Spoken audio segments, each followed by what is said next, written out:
Saúdo a todos com a paz do Senhor, amém? Pode tomar assento.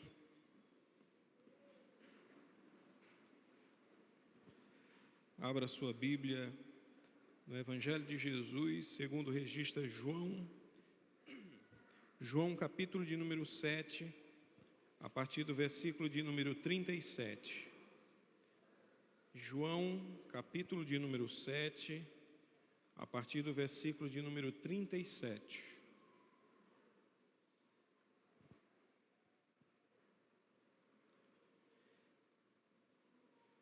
Evangelho de Jesus, segundo o registro João, o capítulo é de número 7, a partir do versículo de número 37, que diz assim a palavra do Senhor. E no último dia, o grande dia da festa, Jesus pôs-se em pé e clamou, dizendo: Se alguém tem sede, que venha a mim e beba. Quem crê em mim, como diz as Escrituras, rios de água viva correrão de seu ventre.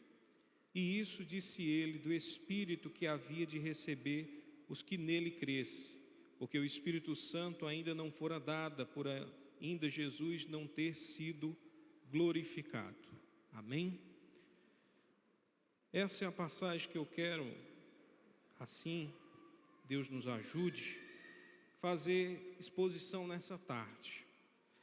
O texto ele se desenvolve numa festa muito famosa, que é a festa dos tabernáculos. Os irmãos sabem que em Êxodo 23, o Senhor estabeleceu algumas festas essas que ficaram conhecidas como festas anuais, e que consistiam em 3 festividades. A primeira festa é chamada de Festa dos Pães Asmos, que mais tarde ficou conhecida como a Festa da Páscoa.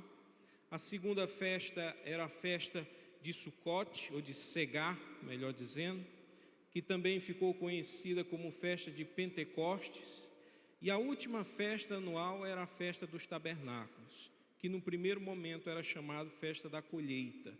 Era uma festa para celebrar a fartura que o Senhor tinha derramado sobre a vida do seu povo.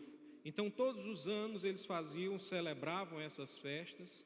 A última festa a ser celebrada era a festa dos tabernáculos, e era onde eles, de certa forma, festejavam e glorificavam, agradecendo a Deus pela colheita favorável que eles tinham recebido da parte do Senhor. Os acontecimentos registrados aqui no capítulo de número 7 acontecem justamente nessa festa, na festa dos tabernáculos. E essa festa ela tinha uma duração de 7 dias. Porém, os irmãos observarem, no capítulo 7, no versículo 1, o texto narra que no primeiro momento Jesus estava na Galileia. E ele estava ali por um motivo muito simples. Ele não estava na Judéia participando da festa ainda, porque diz a própria palavra de Deus que os judeus procuravam prendê-lo. Em algumas traduções, melhor, ele especifica que os judeus queriam matá-lo. Então, Jesus corria risco de vida naquele momento, e ele achou mais prudente ficar até aquele momento na Galileia, não porque estivesse com medo, mas porque ainda não havia se manifestado a sua hora. Não era o momento em que Jesus deveria ir até Jerusalém, até a festa dos tabernáculos. Os irmãos de Jesus, que não acreditavam que ele pudesse ser o Messias, que ele pudesse ser o Cristo, desacreditando do chamado e do ministério de Cristo Jesus, desdenhavam de Jesus, dizendo: por que você não vai para a festa? Afinal de contas, a festa do tabernáculo, ela reunia multidões, porque não era uma festa apenas para judeus, era uma festa que reunia também os gentios. Então, escravos, livres, homens, mulheres, judeus e não judeus, todos eles se reuniam e podiam participar dessa festa. E os irmãos de Jesus, sabendo que haveria ali uma multidão, dizia a ele: por que você não vai para a festa? Quem é que quer ser conhecido e não vai participar de uma multidão como essa? Quem é que quer se mostrar? Quem é que diz ser, quem diz tu ser o Messias, e não vai para um lugar desse? Se você quer divulgar alguma coisa, a hora é essa. E Jesus ele vai apenas responder que não havia chegado a sua hora. Aquele não era o momento. Mas logo em seguida, depois que os irmãos de Jesus eles vão partir para a festa, Jesus vai partir também. Só que o texto diz que ele parte de maneira oculta. Ele vai meio que escondido, para que as pessoas não reconheçam. Havia um risco de perseguição, de prisão, mas havia ainda o risco da morte. E Jesus caminha ali pelo meio da multidão. E caminhando pelo meio da multidão, ele vai ouvindo o que as pessoas estavam dizendo acerca dele. E alguns diziam que ele era o Cristo, outros diziam que ele era um enganador, que provavelmente estava ali para ludibriar pessoas, enganá-las. Ele era um charlatão para algumas pessoas. E Jesus está ouvindo tudo aquilo, mas ele não replica, ele não vai bater boca com ninguém. A Bíblia diz que ele passa direto e vai até o templo, e lá no templo ele começa a ensinar. Isso faz parte dos primeiros dias da festa. Daqui a pouco, os fariseus, os principados daquela religião, ficam sabendo que Jesus estava ali. A notícia começa a percorrer a multidão e começam a dizer: não era esses que estavam perseguindo? E diante daquela situação de perseguição e risco de morte, eu acho interessante que o texto ele diz uma coisa no versículo 28 que chama a atenção. Clamava, pois, Jesus no templo, ensinando e dizendo. Jesus chega na festa, vai direto ao templo, começa a ensinar, e quando a perseguição começa a aumentar, em vez dele fugir, em vez dele se esconder, em vez dele tomar uma atitude, vamos dizer assim, de preservação da própria vida, o texto diz que ele começa a clamar, ensinando e dizendo. Isso quer dizer o quê, irmãos? Quando ele fala de clamar, ele não está falando aqui que Jesus apenas estava ensinando, ele mostra que Jesus tomou uma atitude diferente. Ele não está agora apenas proclamando a palavra de Deus, ele não está apenas ensinando em um tom de professor, ele agora clama, ele sobe o tom da voz, ele começa a falar com mais uma voz altiva, ele começa a falar com mais força. Isso aqui me chama a atenção. Por quê? Porque Jesus está nos ensinando uma coisa muito importante nessa situação toda. Jesus ele estava sofrendo com a incredulidade dos seus irmãos, ele estava sofrendo com a calúnia de algumas pessoas da multidão, e ele ainda estava sendo perseguido e afrontado pelos principados daquela religião. E diante de toda aquela investida, diante de toda aquela hostilidade que ele estava sofrendo, Jesus não se intimida, Jesus não se acovarda, Jesus não foge, pelo contrário, a Bíblia diz que ele começa a proclamar com a voz alta, ele começa a clamar e não somente a ensinar, ele começa a dizer com mais força, com mais veemência. E por que eu digo que isso é um ensinamento da parte de Deus? Porque o Senhor Jesus está nos ensinando que diante da hostilidade, nós não podemos nos acovardar, nós temos que enfrentar com as armas que o Senhor nos deu, armas que a palavra de Deus diz que não são armas carnais, não são forjadas por homens, são armas espirituais para lutar contra principados e potestades que habitam nos ares. Jesus estava sofrendo incredulidade da parte da família dele. E eu sei que tem muita gente que assim que aceita Jesus, passa a sofrer com coisas parecidas. Você aceita Jesus e aí alguém olha e diz: vixe, talvez esse daí não vai durar uma semana. Eu conheço, isso aí é só fogo de palha, não vai muito longe. Daqui a pouco ele cai de novo, se arrepende, acha que está tudo errado e volta para o mundão, volta para as drogas, volta para a bebida. Eu sei que tem gente que sofre na família com a incredulidade, que não acredita que você tem um chamado da parte de Deus. Eu sei também que a sociedade em que nós estamos vivendo é uma sociedade que ela trabalha diuturnamente contra a igreja do Senhor. Ela trabalha para destruir a igreja do Senhor. Nós temos governos que trabalham para fechar as portas das igrejas, para impedir que a proclamação do Evangelho seja propagada durante todo o mundo, por todo o mundo. Eu sei que nós vivemos em um sistema, porque a palavra de Deus diz que esse sistema, ele está caído com o inimigo, e o inimigo é que rege todas essas coisas. Eu sei, nós enfrentamos dificuldades na família, dificuldades na sociedade, e dificuldades com outras religiões, que também tentam, por meio de leis, fechar a nossa boca, para que a gente não pregue contra a verdade, contra a mentira, na verdade. Eu sei que nós estamos passando por momentos de hostilidade, e eu acredito que isso vai se intensificar, porque a palavra de Deus diz que haverá um momento que as pessoas não suportarão ouvir a palavra da verdade. E nós já estamos vivendo esse momento. Algumas igrejas, elas estão mais preocupadas, e eu não vou citar nomes, porque isso não é a minha preocupação, mas algumas igrejas estão preocupadas em massagear o ego das pessoas, em tentar trazer uma mensagem de autoajuda.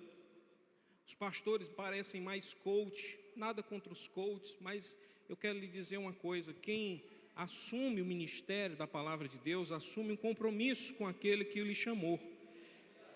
E o primeiro compromisso que nós temos que ter é com a verdade, e falar a verdade. Mesmo que isso não agrade, mesmo que isso não traga aplausos, mesmo que isso não traga um glória a Deus. Não se preocupe, irmãos, eu não tenho a pretensão de tirar de vocês nenhum glória a Deus, nenhum aplauso. Não estou preocupado, com toda sinceridade, se quando eu terminar o culto alguém vai chegar para mim e dizer: irmão Carlos, que palavra maravilhosa. Não estou preocupado com isso, estou preocupado em ser fiel àquele que me chamou. Meu compromisso é com Cristo, porque foi Ele que me resgatou das trevas e me trouxe para o reino do seu Filho amado, o nosso Senhor Jesus.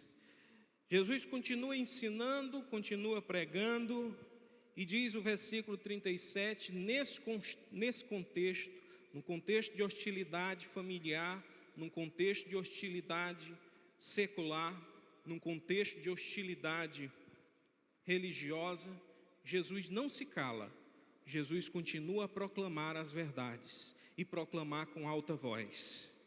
E aqui tem algo maravilhoso da parte de Deus para a nossa vida. Nós, como igreja do Senhor, não podemos nos acovardar diante da hostilidade do mundo em que nós vivemos, mas nós devemos proclamar a verdade. A palavra de Deus insiste dizendo: prega a palavra, seja oportuno ou não, mas prega a palavra. Continue pregando, mas aí vão me chamar disso, daquilo. Nada a ver. Nós estamos aqui, como diz a palavra de Deus, como cordeiros entregues ao matadouro todos os dias. Mas uma certeza nós temos, que nada nos separará do amor de Deus que está em Cristo Jesus. Nesse ambiente de hostilidade, versículo 37 é o texto que lemos nessa tarde. Ele diz que no último dia da festa dos tabernáculos, Jesus agora não só está clamando, mas o texto é enfático em dizer que Jesus se põe de pé. Ele quer ser ouvido, ele quer ser notado, porque o que ele vai dizer agora é algo extremamente importante. E o que é que Jesus diz? Jesus se põe em pé e clamando diz: se alguém tem sede, que venha a mim e beba. Quem crê em mim, como diz a Escritura, rios de água viva correrão do seu ventre. Era isso que Jesus queria dizer. E era isso que ele queria que as pessoas ouvissem. Por quê? Como eu falei, a festa de tabernáculo, ela acontecia durante 7 dias. E durante esses 7 dias, eles tinham uma série de rituais que eles tinham que fazer. Parte da celebração. E um dos rituais, podemos dizer assim, que participava dessa festividade, acontecia no último dia, é quando os sacerdotes, eles se reuniam, todos vestidos de linho branco, pegavam um vaso, e eles caminhavam até Siloé, saindo do templo até Siloé, que era o tanque de Siloé. Chegando ali, eles pegavam aquele vaso, alguns dizem que de prata, outros dizem que de ouro, e enchiam aquele vaso. E uma procissão caminhava de volta com esse vaso até o templo. E enquanto eles caminhavam, os levitas iam tocando instrumentos de corda, tamborins, e iam cantando, porque havia uma série de salmos que eram cantados durante a festa. Os estudiosos dizem que os salmos que eram cantados eram os salmos do Salmo 113 ao Salmo 118. E durante a canção e a música que ia sendo tocada, a procissão de sacerdotes ia levando esse vaso até o altar que ficava no templo. Ali eles davam algumas voltas ao redor do altar e derramavam a água no altar do Senhor. Quando Jesus prega e anuncia a palavra de Deus, ele anuncia sempre tendo o cuidado para que as pessoas entendam o que ele está dizendo. Por isso que eu costumo dizer aos irmãos que nada está no texto por acaso. Há um propósito. E às vezes a gente, pelo descuido, deixamos passar os detalhes, que é onde fica a riqueza do texto. Jesus esperou até o último dia da festa para anunciar justamente esse convite maravilhoso da graça de Deus. Quem tem sede, vem a mim e beba. Ele diz isso porque está acontecendo toda essa ritualidade que eu estou descrevendo aqui. Todo mundo estava vendo aquilo que estava acontecendo, e quando Jesus diz isso, ele está dizendo para poder casar com aquela situação.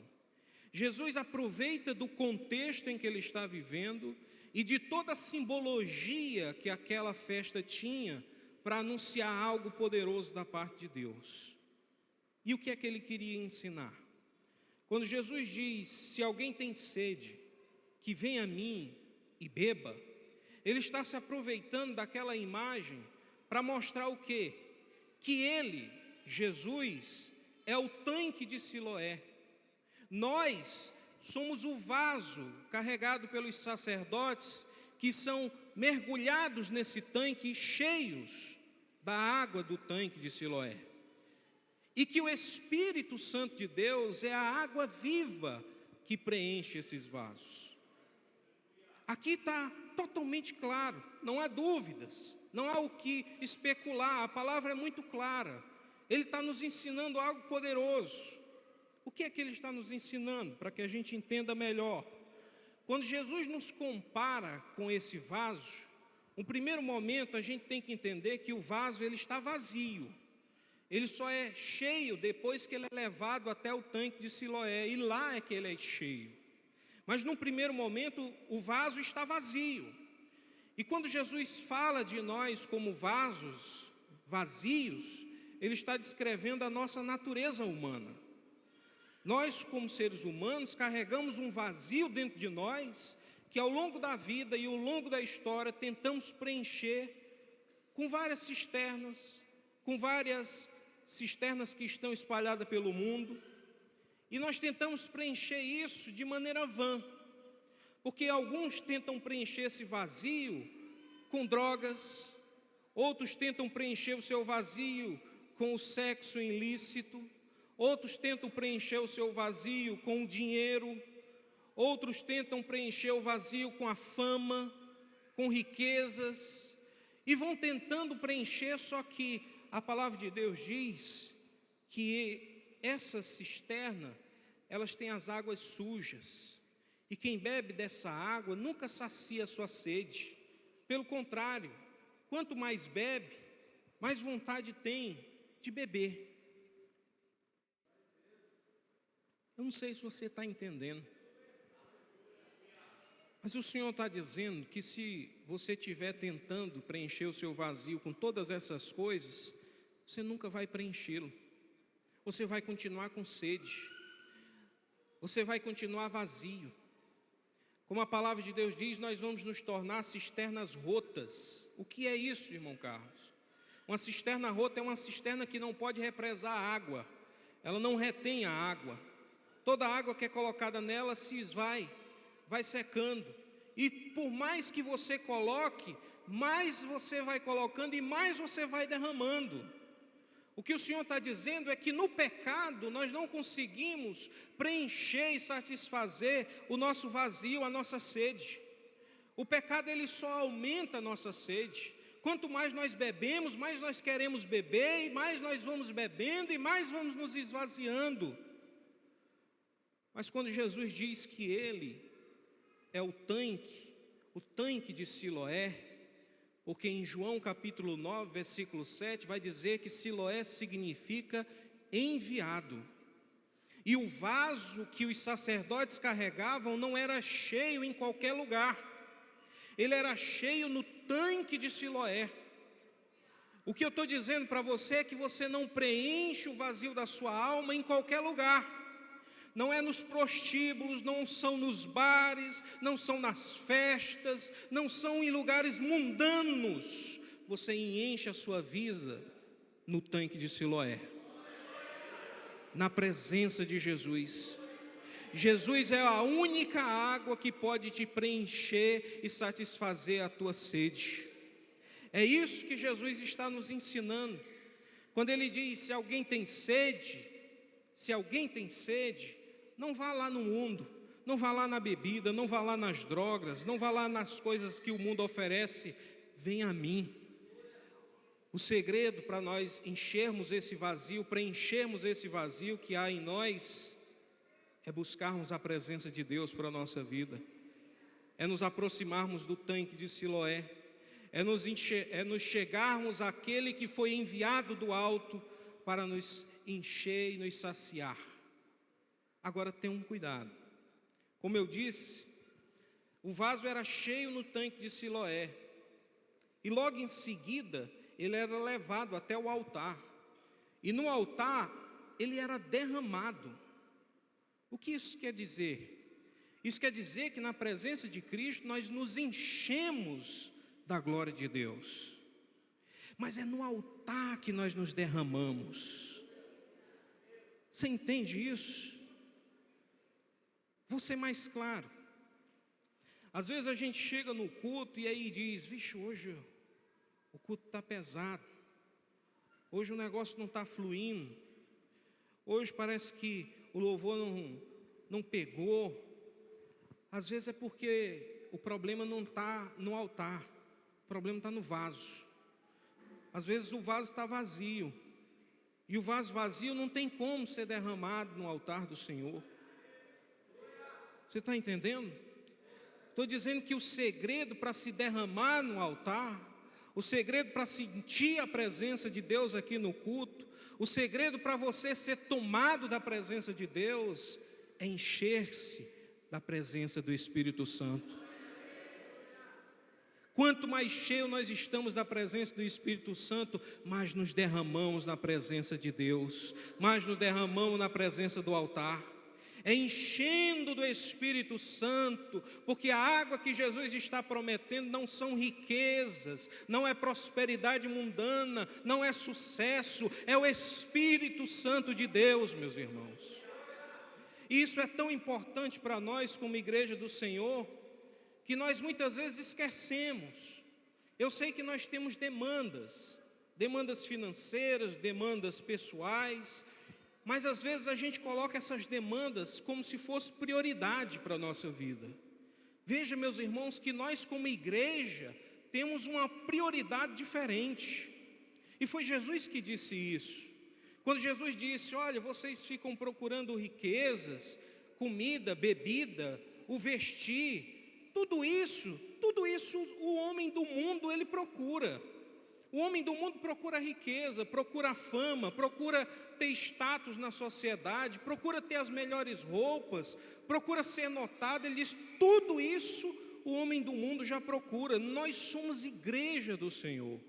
E como igreja do Senhor, nós somos chamados para a santificação, sermos diferentes.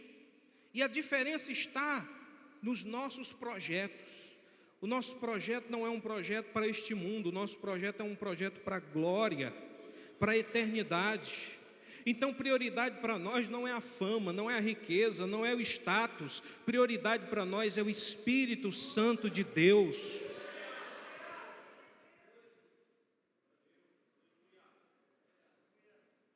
E por quê?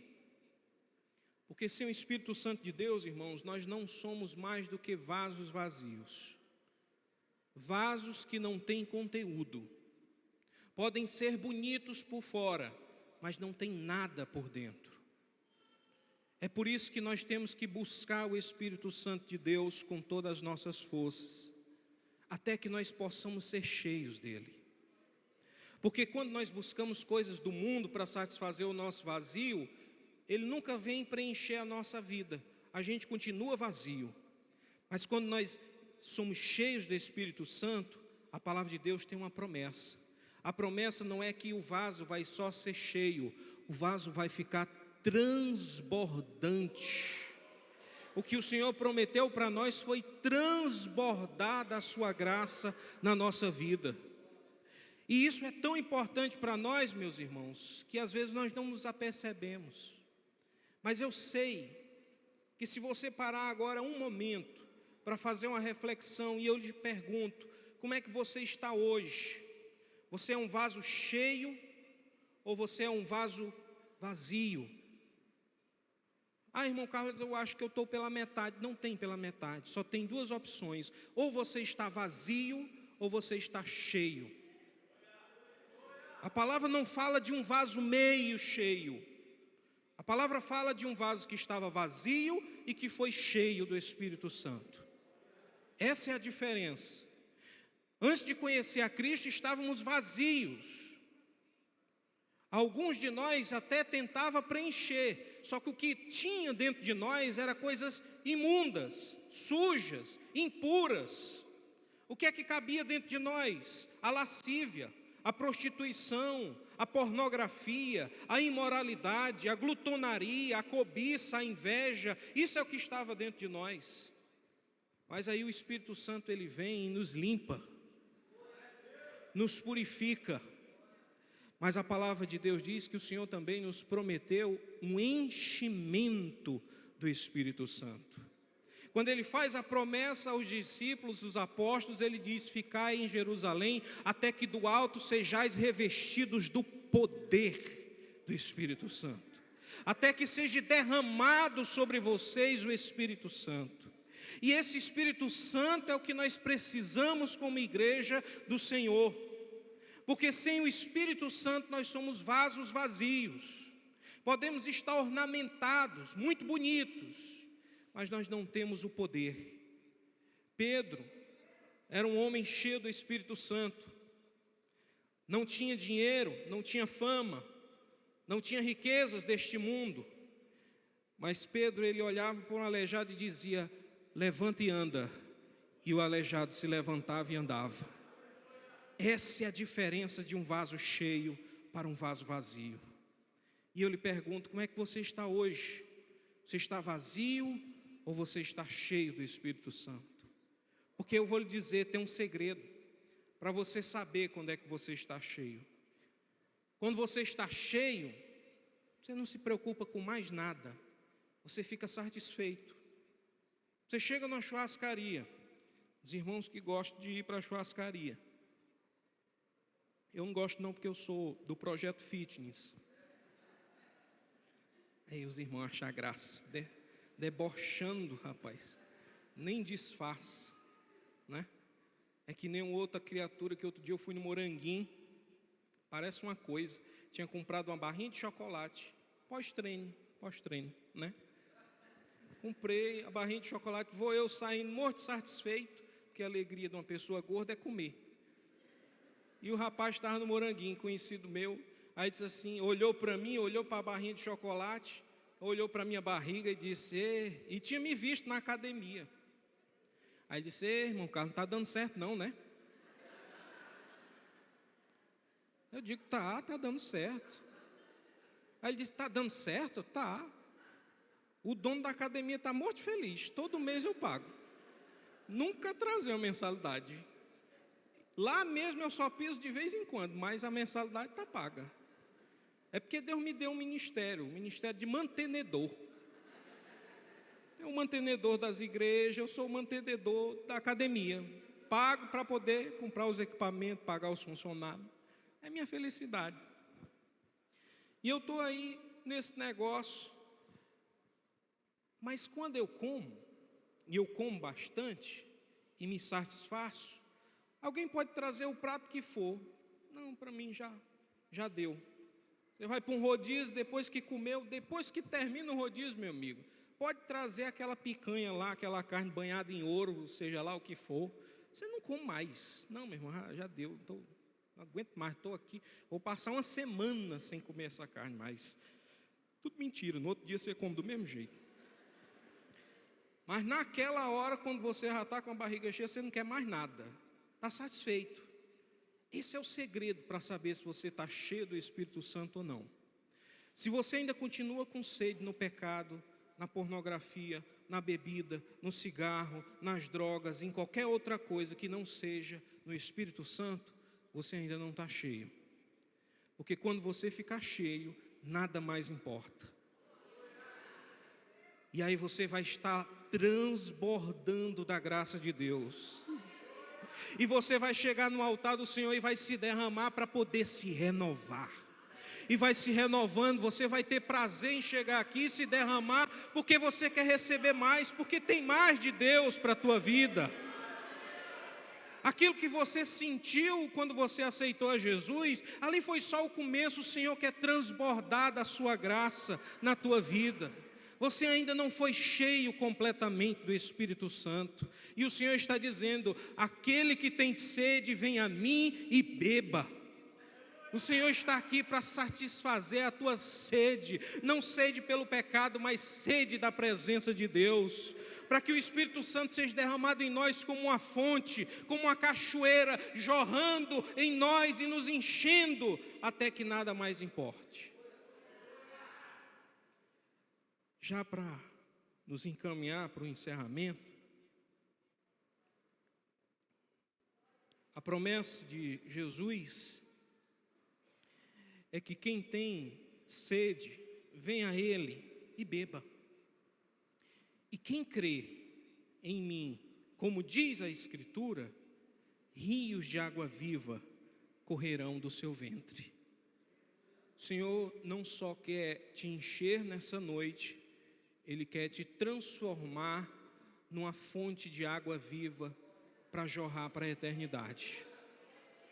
Você pode ter sido uma terra seca, mas o Senhor vai derramar chuva, a temporã e a seródia sobre a tua vida. E aonde foi terra seca, vai ser manancial de Deus. Podem até discordar, podem até não acreditar no teu ministério, no teu chamado e que você está na presença do Senhor, mas o Senhor tem algo poderoso para derramar sobre a tua vida. Eu quero te convidar a ficar de pé. Convidar aqui o ministério de louvor. E eu quero que você saia daqui, mas antes de sair daqui, eu quero que você pare um momento para você fazer uma reflexão. O ministério de louvor, ele vai ministrar aqui um louvor. E enquanto ele canta, eu quero que você passe esse louvor refletindo como é que você está hoje na presença de Deus. O Senhor tem prometido nos saciar a nossa sede. Não é sede de dinheiro, não é sede de fama, não são sede dessas coisas, é sede do Espírito Santo. Se você está vazio, se você está se sentindo vazio do Espírito Santo, esse é o momento de você clamar ao Senhor para que Ele te encha. Eu quero que você saia daqui como um vaso transbordante da presença de Deus. Eu quero que você sinta, não só sinta, mas que você desfrute da presença de Deus na sua vida. Meus irmãos, ser cheio do Espírito Santo é algo maravilhoso da parte de Deus. E a palavra de Deus mostra isso. A palavra de Deus diz que Moisés subiu ao monte para receber as tábuas do mandamento e passou 40 dias ali, sem comer e sem beber. E eu pergunto, quem é que aguenta passar tanto tempo assim? Eu particularmente passo 2, 3 dias sem comer e beber, já fico com fome, já fico sentindo mal, já me dá dor de cabeça. E como é que você passa 40 dias num lugar daquele, 40 noites? O texto responde, é que quando ele sobe lá, a presença de Deus toma aquele lugar. E quando nós somos cercados, inundados e encharcados da presença de Deus, nada mais importa. Nós não temos mais sede de comida, não sede de bebida, nem fome de comida e nem nada que esse mundo possa oferecer, porque a presença de Deus nos preenche, nos enche, nos transborda de tal forma que nós não sentimos mais falta de nada. Se você ainda está com o coração vazio, se você ainda está sedento, é porque você ainda não foi cheio. Mas o Senhor, Ele é a água viva que pode ser derramada nessa tarde para encher esses vasos que estão vazios. Há um convite nessa tarde. Aquele que tem sede, venha e beba.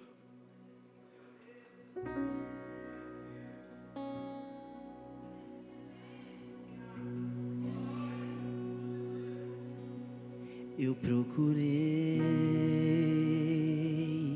em outro lugar, em outras pessoas, em tantas coisas. Eu procurei em outro lugar, em outras pessoas, em tantas coisas, mas descobri teu rio em mim e transbordei do teu amor. Sinto fluir teu rio de vida aqui. Sinto fluir teu rio de vida aqui.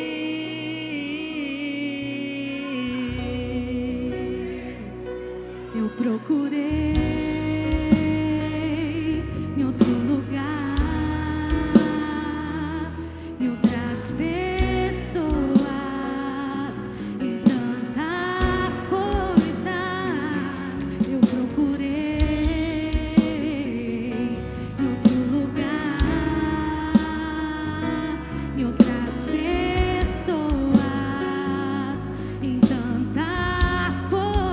tantas coisas, mas descobri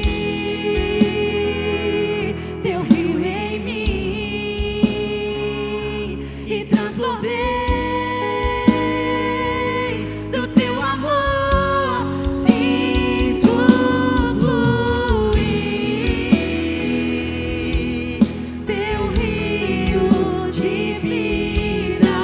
aqui. Sinto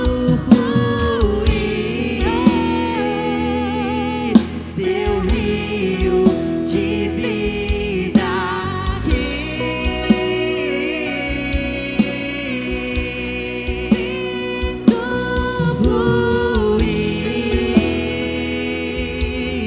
teu rio de vida aqui. Sinto fluir teu rio de vida aqui.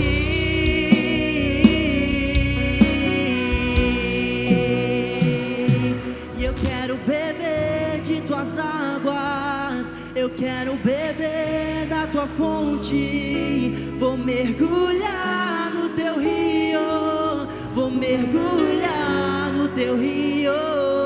E eu quero beber de tuas águas, eu quero beber da tua fonte. Vou mergulhar no teu rio, vou mergulhar no teu rio.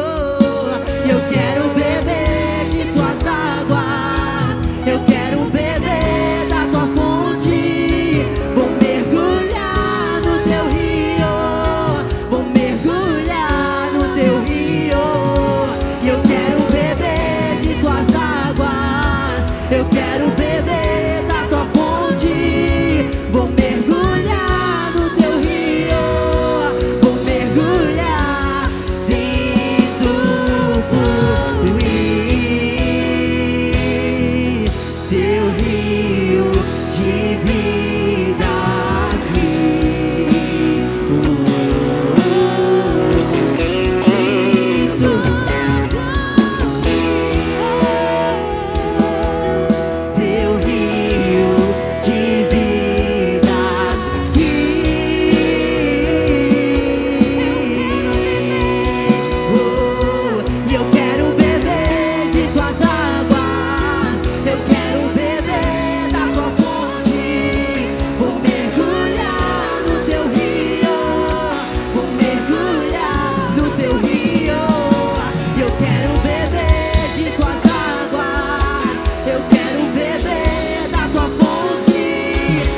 Vou mergulhar no teu rio, vou mergulhar no teu rio. E eu quero beber de tuas águas, e eu quero beber da tua fonte. Vou mergulhar no teu rio, vou mergulhar no teu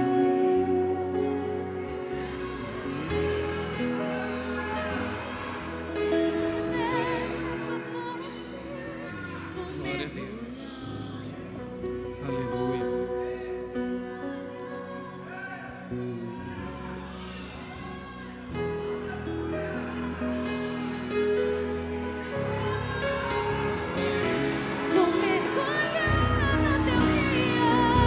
Vou mergulhar no teu rio, eu quero beber de tuas águas, eu quero beber da tua fonte. Vou mergulhar no teu rio, vou mergulhar no teu rio, eu quero beber de tuas águas, eu quero beber da tua fonte.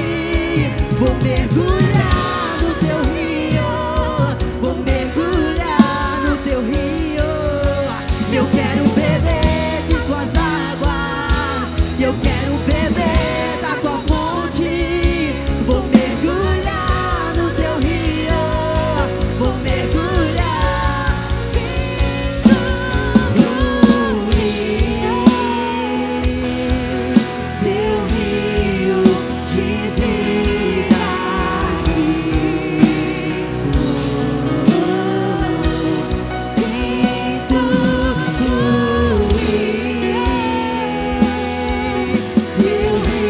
rio de vida aqui. Sinto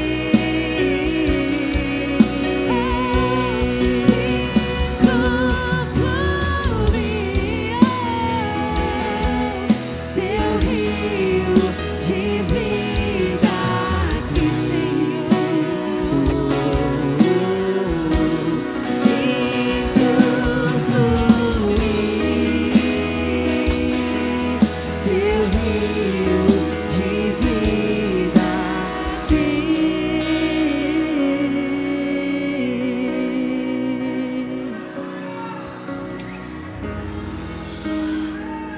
Glória a Deus.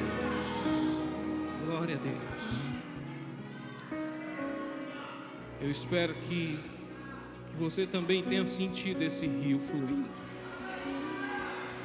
Eu espero que você que chegou hoje aqui vazio, sedento, possa ter sido cheio do Espírito Santo de Deus. Mas como eu disse, a promessa do Senhor não é uma promessa pela metade. O Senhor quer fazer um trabalho, uma obra por completo. E se o vaso estiver só meio, não é suficiente.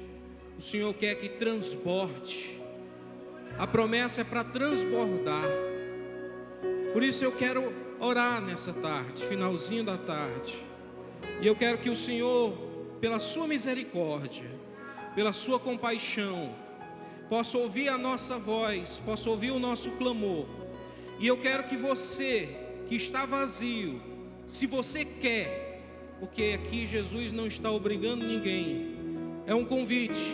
Se você estiver com sede, não fique com sede, venha até mim e beba. O Senhor quer satisfazer a tua sede, quer matar esse vazio que há dentro de ti. A opção é sua: sair daqui vazio para mais uma semana vazia, ou sair daqui transbordante da graça de Deus, cheio do Espírito Santo. Não perca tempo, meu irmão. Se você ainda está vazio, o Senhor quer te encher e te transbordar. Por isso eu quero que você feche seus olhos. E agora você vai clamar ao Senhor como alguém que já está há muitos dias sedento, com a boca ressecada, quase à morte. E eu quero que você clame e diga: Senhor, vem me encher. Senhor, eu estou sedento do teu Espírito. Vem derramar sobre mim este teu rio. Vem me encher.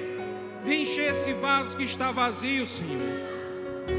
Oh Deus querido, Deus amado, Deus todo-poderoso, nós te clamamos, Senhor, como terra seca. Nós queremos da tua chuva, do teu rio, da tua água. Senhor, como tu prometeste, Senhor, vem derramar do teu Espírito na nossa vida. Nós estamos sedentos, Senhor, de ti. Estamos precisando do teu Espírito, Senhor. Nós não aguentamos viver nessa vida de vazio. Não queremos viver sedentos. Queremos cheios do Espírito Santo. Queremos, Senhor, nos tornar mananciais de água viva. Vem, Senhor, vem derramar sobre a nossa vida do teu Espírito, porque a tua igreja clama.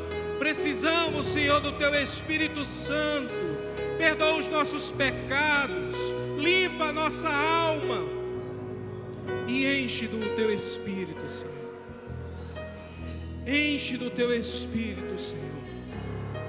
Enche agora esses sedentos que te clamam, Senhor. Senhor, tu tens o poder para saciar a sede do teu povo. Oh, Deus. Dentro de mim, estou me afogando em ti. Estou me afogando em ti. Furioso oceano, vem fluir dentro de mim. Estou me afogando em ti. Estou me afogando em ti. Furioso oceano, vem fluir dentro de mim. Estou me afogando em ti. Estou me afogando em ti. Furioso oceano, vem fluir dentro de mim. Estou me afogando em ti. Estou me afogando em ti. Furioso oceano, vem fluir dentro de mim, Senhor. Estou me afogando em ti. Estou me afogando em ti.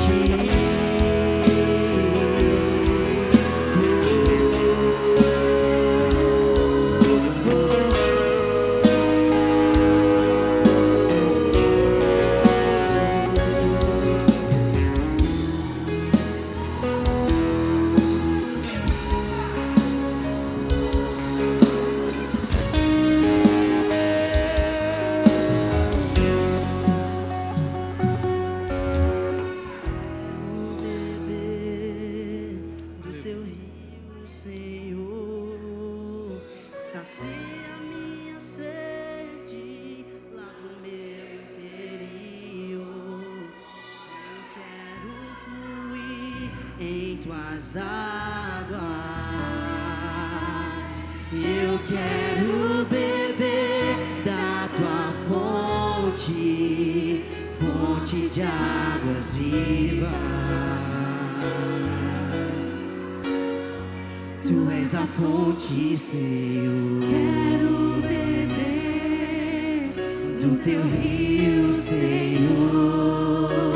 Sacia minha sede, lava o meu interior. Eu quero fluir em tuas águas. Eu quero beber da tua fonte, fonte de águas vivas. Tu és a fonte, Senhor. Glória a Deus. Rio, Senhor. Tu és a fonte, Senhor.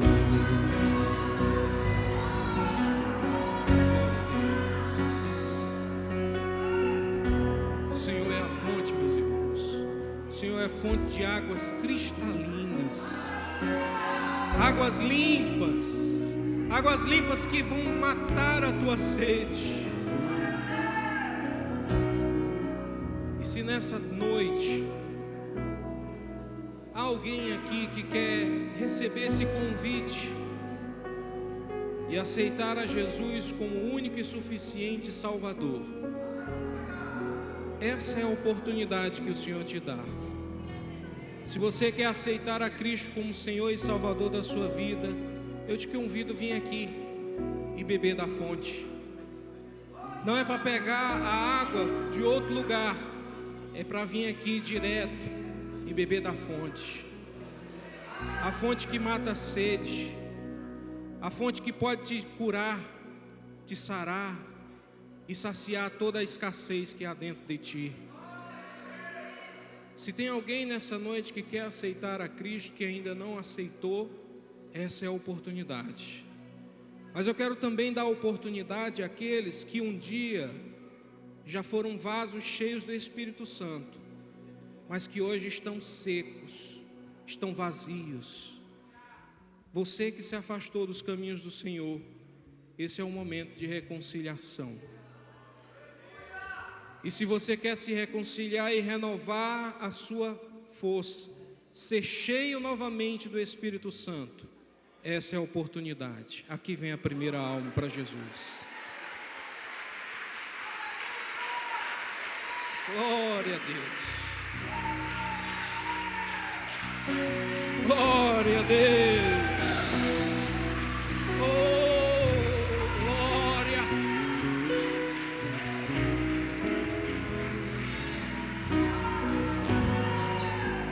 Oh, glória. Aqui já tem um vaso para ser cheio e transbordado do Espírito Santo de Deus. Tem mais alguém? Ou você acha que já está cheio? Se você acha que está cheio, não precisa vir. Só precisa se derramar para poder ser renovado.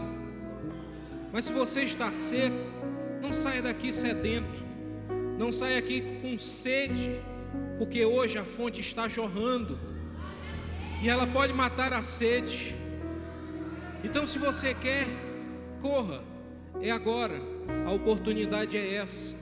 A fonte ainda está jorrando. E se você quer ser cheio do Espírito Santo, a oportunidade é essa. Se não tiver, eu vou orar por esse irmão.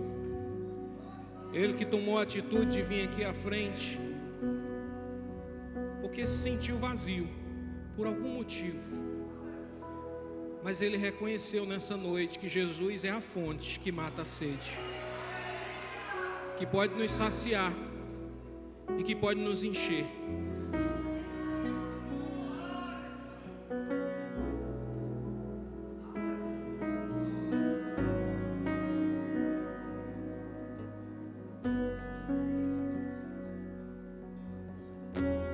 Nosso irmão Iago está se reconciliando. Meus irmãos, essa é uma decisão tão importante quanto você aceitar a Jesus. Aceitar a Jesus é um passo importante. É um momento que você reconhece que o Senhor Jesus é o único e suficiente Salvador da sua vida. E se reconciliar é reconhecer que você errou, falhou com Deus, mas que o nosso Deus é misericordioso e está pronto para perdoar. Estenda suas mãos sobre a vida do nosso irmão. Vamos orar sobre a vida dele e que o Senhor venha transbordar mais uma vez do seu Espírito. Deus querido, Deus amado, aqui está o teu filho, Senhor, que se reconcilia contigo. Tu conheces o coração do teu servo, sabe o que ele tem passado.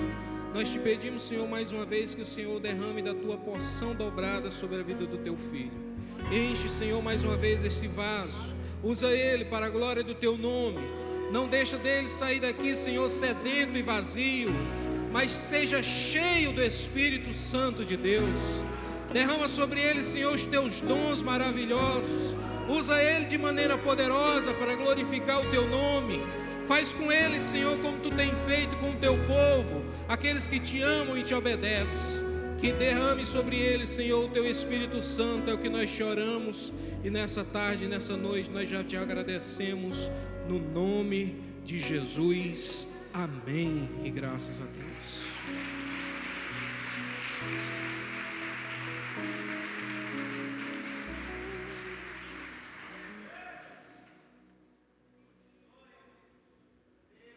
Pode acender a luz aí. Os irmãos sentam 5 minutinhos só para a gente encerrar. Só dar algumas justificativas. Infelizmente, nosso pastor não pôde estar aqui hoje. Ele está pior do que menino novo, caindo direto. Mas não é caindo no pecado, não. É caindo ali mesmo. Cai, tropeça, quebra o joelho. E é teimoso que só ele.